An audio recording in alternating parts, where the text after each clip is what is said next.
Olá, seja muito bem-vindo, seja muito bem-vinda a mais um vídeo aqui do nosso canal. E essa aqui é a parte 2 da resolução da prova de 2016 dos cursos integrados do IFNMG. A gente está aqui resolvendo a prova de matemática, né? E esse material eu tenho certeza que pode te ajudar muito para você que está se preparando para essa prova. Então tá aí terminando o fundamental e vai começar o ensino médio, né? Ou mesmo para você que vai tentar o curso técnico no IFNMG, esse conteúdo também é importante para você, beleza? Lembre-se de se inscrever no nosso canal, isso me ajuda demais a continuar produzindo esses conteúdos para você. E deixa o like também no vídeo e depois, se no final você não gostar, você tira o like e deixa o dislike sem problema nenhum. Lembre-se sempre também de deixar um comentário, um elogio, sugestão, crítica, vai ser muito bom ler você. Ah, Estamos no Instagram no @prof.igoralbert. Se você ainda não nos segue, nos siga lá. Isso também é importante pra gente, beleza? Então vamos para nossas questões aqui de hoje. Lembrando que esse vídeo tem a parte 1, se você não assistiu, o link vai ficar por aqui.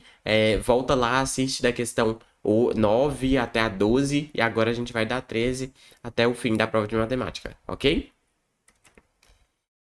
Considere um número natural formado por dois algarismos. Sabe-se que o triplo do algarismo das dezenas excede o dobro do algarismo das unidades em 2. Além disso, o número formado ao inverter a ordem de posição dos algarismos excede o número original em 18 unidades. A média aritmética desses algarismos é. Galera, é importante a gente lembrar de algumas coisas aqui. Você sabe a diferença de algarismo e número? É importantíssimo a gente relembrar isso. Algarismo é de 0 a 9. Ele, na verdade, é um símbolo que a gente usa para representar os números, né? Então, os números geralmente são representados com vários algarismos. Então, os algarismos, eles são de 0 até o 9. Isso aqui é algarismo. Então, por exemplo, o número 10 já não é um algarismo. Ele tem dois algarismos, o 1 e o 0, ok? Outra coisa importante que a gente vai precisar lembrar nessa questão é o seguinte. Por exemplo, quando eu tenho o número 234, essa aqui é a casa das centenas, essa aqui é a dezenas e essas aqui são as unidades. E nesse sistema decimal, o que que acontece? Esse número aqui, ele pode ser representado com o número que está na casa das centenas vezes 100, mais o número que está na casa, o algarismo que está na casa das dezenas vezes 10, mais as unidades. Então, se eu pego 2 vezes 100 dá 200. 3 vezes 10 dá 30 e 4 não tem nada multiplicando, é só o 4 mesmo. Então, isso aqui dá o 234. Então, é por isso que a gente chama de centena, dezena e unidade, né? Que a gente está multiplicando por 1. Então, o algarismo que tiver nas centenas, o valor dele é vezes 100. O das dezenas é vezes 10 e o das unidades é vezes 1. Para eu decompor esse número, vamos pensar assim, né? Eu posso reescrevê-lo dessa forma. E isso vai ser muito útil nessa questão. Então, vamos voltar lá. Então, a gente tem um número formado por dois algarismos. Eu vou chamar esse número, esses algarismos de x e y. Então, x está na casa das dezenas e o y está na casa das unidades. Sabe-se que o triplo do algarismo das dezenas excede o dobro do algarismo das unidades em 2. Opa, então quer dizer que se eu pegar o algarismo das dezenas, que é o x, e multiplicar por 3, né, o triplo dele, excede, ou seja, é mais do que o dobro das unidades mais 2. É mais não, é igual, né? Excede o dobro das unidades em 2, ou seja, é o dobro das unidades mais 2. Então, se eu pego o algarismo das dezenas e multiplico por 3, isso é igual ao dobro das unidades mais 2, certo? Isso aqui a gente vai guardar porque é uma das equações que a gente vai usar para montar nosso sistema de equações. Vamos olhar agora para a segunda informação que ele trouxe. O número formado ao inverter, então, se eu inverter, vai ficar yx, né? A ordem de posição dos algarismos excede o número original em 18 unidades. Opa, o número original, qual é o valor dele? É 10x mais y, porque é 10 vezes o que está nas dezenas mais o y. Isso aqui é igual ao número invertido mais 18. Aliás, desculpa, é o contrário. Aqui, ó. o número formado ao inverter excede o número original em 18. Então, se eu pego o número original e somo 18, né? Isso aqui vai dar o número invertido. Então, vai dar o número invertido, que é 10 vezes y mais o x. Mais o x. Então, o número formado ao inverter, que é esse aqui, excede o número original. O número original é esse, em 18 unidades. Então, vamos juntar o que tem para juntar aqui. Vamos passar esse x para a esquerda, então vai ficar 10x menos x. Vamos passar o y para a direita e o 18 também. Então, 10y menos y e o 18 passa subtraindo. 10x menos x dá 9x. 10y menos y dá 9y menos 18. Então, agora, a gente tem duas equaçõezinhas e a gente vai ter que resolvê-las junto. Lembrando que aqui a gente usa muito, eu usei, né, nessas operações, as expressões algébricas, manipulação algébrica, que é algo que a gente vê muito no fundamental também. Então, se você tem dificuldade com isso, é importante você voltar nesse assunto e revisitá-lo, reestudá-lo, porque é um assunto que com certeza vai estar na sua prova, tá? E aí, veja, agora a gente tem duas incógnitas, que é o x e o y, e temos duas equações. Então, agora a gente vai conseguir resolver. A gente só vai precisar montar um sistema com essas duas equações aqui. Então, vamos lá. Vou escrever esse sisteminha aqui. 3x é igual a 2y mais 2. 2y mais 2. E 9x é 9y menos 18. 9x é igual a 9y menos 18. Menos 18, certo? Eu vou fazer o seguinte. Eu vou isolar esse x aqui. Então, deixa eu até dividir aqui. Eu vou passar esse 3 dividindo. Então, x vai ficar 2y mais 2 dividido por 3. Esse é o nosso x, ok? E agora eu vou usar esse x para substituir na de baixo. Então, aqui vai ficar 9 vezes, quem é o x? 2y mais 2 dividido por 3. É igual a 9y menos 18. Beleza? E aí, vamos simplificar isso aqui ó, por 3. 9 por 3 dá 3. 3 por 3 dá 1. Então, aqui a gente já tirou o denominador, já vai ficar mais simples. E aí, o que eu vou fazer? Eu vou multiplicar esse 3 aqui por todo mundo que está dentro do parênteses. Então, como é que vai ficar? 3 vezes 2y dá 6y. 3 vezes 2 dá 6. É igual a 9y menos 18. Eu vou passar esse 6y para a direita e vou passar o 18 para a esquerda. Então, vai ficar 6 mais 18, né? Porque o 18 estava negativo, vem positivo. É igual a 9y menos 6y. Vou continuar aqui em cima. Então, 6 mais 18, 24.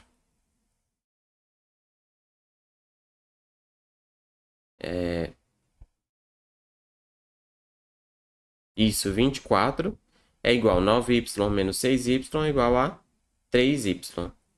24 dividido por 3, 8. Então, pronto, descobrimos quem é o y.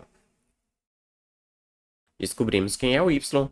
Agora que a gente descobriu quem é o y, é só substituir aqui, né? Então, x é igual a 2 vezes y. O y é 8, mais 2 dividido por 3. Que é 2 vezes 8, 16. 16 mais 2, 18. 18 por 3 é 6. 6 vezes 3, 18. Beleza? Então, o x é 6 e o y é 8. O x é 6 e o y é 8. Vamos só confirmar se essa resolução está certa, olhando para as informações que ele nos deu. Então, veja, o triplo do algarismo das dezenas excede o dobro do algarismo das unidades em 2. Então, se eu pego 3 vezes 6 é igual a 2 vezes 8 mais 2, vamos ver se isso aqui é verdade. 3 vezes 6, 18. É igual 2 vezes 8, 16 mais 2, 18. Opa, 18 é igual a 18, então certinho. Agora, se eu inverter a ordem, então ao invés de ser o 68, se for 86, qual que é a diferença? 86 menos 68. Que dá 8, 7 menos 6 dá 1. Opa, a diferença é justamente 18 unidades. Então, certinho, nossa resolução está correta. A média aritmética desses algarismos é... Então, qual que é a média de 6 e 8? A média a gente calcula somando os dois e dividindo por 2, né? Eu divido pelo número de elementos que eu somei. 6 mais 8, 14 por 2, 7. Então, essa aqui é a nossa média desses dois algarismos. Alternativa D de dado. Essa aqui talvez seja a questão mais trabalhosa dessa prova, tá? Mas não tem nada de muito difícil também. A gente vai precisar lembrar das expressões algébricas, de manipulação algébrica, como que a gente resolve equações de primeiro grau, isso é muito importante. E a questão também de sistemas de equação, que também é um assunto que foi cobrado nessa questão, certo? Vamos avançar? Questão 14. Um pai de família tem um gasto médio mensal de 840. Essa questão também eu achei que ela ficou um pouco mal escrita, mas é importante a gente até entender isso e ver isso acontecendo para ver como é que a banca, né, que nesse caso é o IFNMG, elabora as questões. Então pode ficar um pouco confuso e a gente vai ter que tentar entender a questão mesmo com esses problemas. Um pai de família tem um gasto médio mensal de R$ 840 com as despesas da casa. Ele pretende poupar 1/5 do seu salário todo mês para gastos com lazer e 1/10 com imprevistos. Qual deve ser seu salário? Opa, o que ele está falando aqui é o seguinte: se ele quer poupar 1/5 para lazer e 1/10 para imprevistos, então esses 840 é o que sobrar depois que ele poupou essas duas partes. Então vamos ver quanto que ele quer poupar. Opa, ele quer poupar 1/5 para gastos com lazer e 1/10 para gastos com imprevistos. Qual que é a soma disso? Opa, o mínimo múltiplo comum de 10 e de 5 é o 10, né? Como que eu calculo isso? Eu uso a fatoração por números primos. Então aqui, por exemplo, dá por 2, vai ficar 5, 5. E aí por 5 dá 1 e 1. Esse eu multiplico 2 vezes 5, 10. Então aqui é o MMC, o mínimo múltiplo comum de 10 e de 5, tá? E agora eu faço aquele passo bem comum, que é o seguinte: eu divido pelo denominador e multiplico pelo numerador. 10 dividido por 5 dá 2 vezes 1, 2. Mais 10 dividido por 10 dá 1 vezes 1, 1. 2 mais 1, 3 décimos. Opa, então veja só. 3 décimos é o que ele quer poupar. Então, esses 840 aqui é o restante. Opa, se 3 décimos ele vai poupar, então esses 840 aqui são 7 décimos do total. Então, vamos lá. A fração e o que ela representa em reais. Se 7 décimos do salário dele tem que ser os 840 que ele vai gastar com as despesas, o salário todo, que é 1, né, que é 10 sobre 10, 10 sobre 10 é 1. Equivale a quantos reais? Essa que é a pergunta. Vamos avaliar agora. Vou multiplicar cruzado. 7 décimos vezes x dá 7 décimos x. É igual a 840 vezes 1, que é 840. Agora, como essa fração está multiplicando todo mundo aqui, né? Então, eu vou passar o 10 multiplicando e o 7 dividindo. X é igual a 840 vezes 10 dividido por 7. 840 vezes 10, eu só acrescento um zero, fica 8.400 dividido por 7. E aí vamos fazer essa divisão. 8.400 dividido por 7. 8 por 7 dá 1. Sobra 14. 14 por 2 dá 0. 14 por 7, desculpa, dá 2. E sobra 0. Desço 0 e acrescento aqui. Desço outro 0 e acrescento aqui. Opa, então quer dizer que o salário completo dele tem que ser R$ 1.200 para que esses 7 décimos seja as despesas e os 3 décimos seja o que ele vai poupar. Ou seja, se 7 décimos são os R$ 840, o salário todo, né, que é 1, ou seja, 10 sobre 10, é igual a R$ 1.200. Então, a alternativa correta é a alternativa A. Então, o que eu falei aqui dessa questão ficou um pouco confuso é porque ele não deixou claro, né, que aquele valor que ele está usando das despesas é o restante depois do que ele vai guardar, do que ele vai poupar. Mas isso a gente tem que inferir pela questão, ok? A alternativa correta é a alternativa A. Questão 15. Para a realização de uma obra, 3 pedreiros cobraram juntos R$ 9.600. O proprietário fez o pagamento proporcional ao número de dias trabalhados. Um trabalhou 17 dias, outro 20 dias e o último 23 dias na obra. O que trabalhou mais recebeu. Então vamos lá. Nesse tipo de questão, o que a gente precisa fazer é o seguinte: a gente vai somar os dias trabalhados de todo mundo. Então, no total, vamos somar aqui. Provavelmente eles trabalharam alguns dias juntos, né? Mas isso não importa. 7 mais 3 dá 10, vai 1. 1 mais 1, 2, mais 2, 4, mais 2, 6. Então, deu 60 dias de trabalho. E aí, o que acontece? O primeiro pedreiro, ele vai ficar com 17 desses 60. Ou seja, ele trabalhou 17 dos 60. O segundo trabalhou 20 dos 60. E o terceiro trabalhou 23 dos 60. Naturalmente, se é proporcional o pagamento, né? Então, quem vai ganhar mais é o que trabalhou mais, ou seja, quem vai ganhar mais é o terceiro. E veja que se eu somar, né, 23 sobre 60 mais 20 sobre 60 mais 17 sobre 60, dá 60 sobre 60, que é 1, que é o total, 100%, tá? Beleza. Então, a pergunta é, o que trabalhou mais recebeu quanto? Opa, então, se o total de dias... e aí, vamos fazer o seguinte. O total de dias foi 60. 60 corresponde ao pagamento total, 9.600. Se eu estou interessado em saber do cara que trabalhou 23 dias, quanto que ele vai receber? X. E veja que essas grandezas são diretamente proporcionais. Por quê? Porque quanto mais dias uma pessoa trabalhar, mais dinheiro ela vai ganhar. Então, a gente vai multiplicar cruzado. 60 vezes x, 60x é igual a 9.600 vezes 23. 3 vezes 0, 3 vezes 0, 3 vezes 6, 18. 3 vezes 9, 27, com 1, 28. 2 vezes 0, 2 vezes 0, 2 vezes 6, 12, vai 1. 2 vezes 9, 18, com 1, 19. 0, 0, 8, 10, vai 1. 9, 10, 11, 12, vai 1, 2.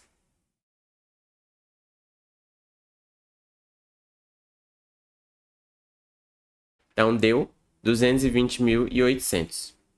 220.800. Agora, eu vou passar os 60 dividindo. Então, 220.800 dividido por 60. Vou simplificar aqui cortando um zero em cima e um zero embaixo. Então, 220.80 dividido por 6. 22 por 6 dá 3, né? 3 vezes 6, 18. Sobra 4. Isso 0, 40 por 6 dá 6. 6 vezes 6, 36. Sobra 4. 48 por 6 dá 7 vezes 6, 42. 8 vezes 6, 48. Desço 0. Coloco o 0 aqui. Opa, então o x é igual a R$ 3.680. Então, se o número total de dias trabalhado corresponde a R$ 9.600, então 23 dias trabalhados corresponde a R$ 3.680. Alternativa C, tá? Então, esse é o que vai receber o maior valor dentre os três, porque ele trabalhou mais dias. E aí você pode até, para praticar, né, calcular quanto que os outros dois receberam também. Como exercício, é interessante. Beleza? E vamos para a última questão de hoje. E a última questão dessa prova também. O senhor Edilson, proprietário de uma pousada, pretende colocar piso na área de lazer em volta da piscina. Para isso, necessita calcular a área que receberá o piso. A piscina tem o formato de um triângulo retângulo de catetos. Opa, então esse triângulo é retângulo, né? Já vamos desenhar aqui para não esquecer. Ele é retângulo. É de catetos 5,5 e 8, como está escrito aqui. Metros. E a área de lazer é retangular de dimensões 8 por 10. 8 por 10 metros, como mostra a figura 1. Então, o que ele tem que colocar piso é nessa área aqui, né? Toda. Então, veja, galera, e essa ideia que a gente vai usar nessa questão é muito importante, que é o seguinte. Quando você tem que calcular uma área total ali, e dentro dessa área tem uma parte que você quer tirar, então calcula essa área total e depois tira a área dessa parte que você quer tirar. Essa ideia é simples, mas ajuda muito a resolver muitas questões. Então, vamos calcular a área do triângulo, que é a área da piscina, que a gente vai ter que tirar do total. E depois vamos calcular a área total, tá? E aí, a partir dessa área total, a gente tira da piscina e pronto. A gente encontra a área que vai precisar receber o piso. Beleza? Vamos lá. Então, primeiro vamos calcular a área do triângulo. A área do triângulo, área de triângulos, né? É igual base vezes a altura dividido por 2. Então, quem é a base aqui? 8 vezes a altura, que é 5,5, dividido por 2. Já vou simplificar aqui, 8 por 2 dá 4.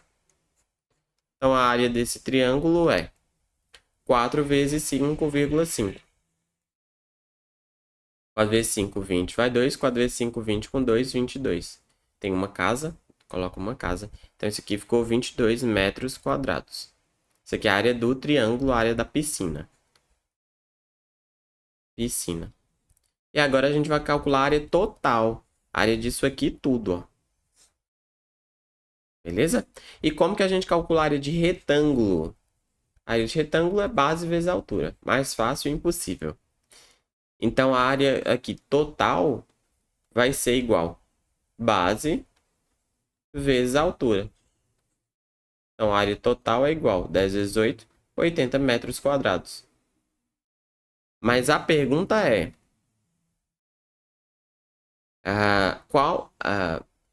na verdade aqui, né? Na verdade aqui. Ele necessita calcular a área que receberá o piso.